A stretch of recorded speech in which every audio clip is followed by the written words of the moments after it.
game manager. He can lead us when we need him to lead us. It's just like no situation he hasn't been in. And then his leadership in the locker room is amazing. He always talking to everybody, the first man to the last man on the roster.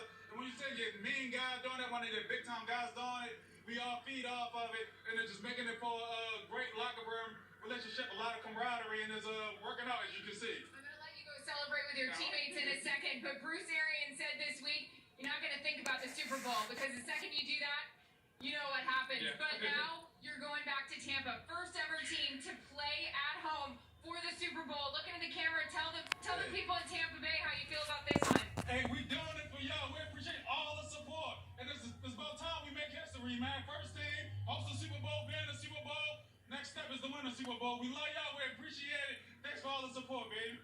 Congrats. Go be with your team. All right, see y'all. You know how we talked about it at halftime. It seems though this Bucs defense is the kryptonite for Aaron Rodgers. Yeah, as Troy mentioned, they were big last week.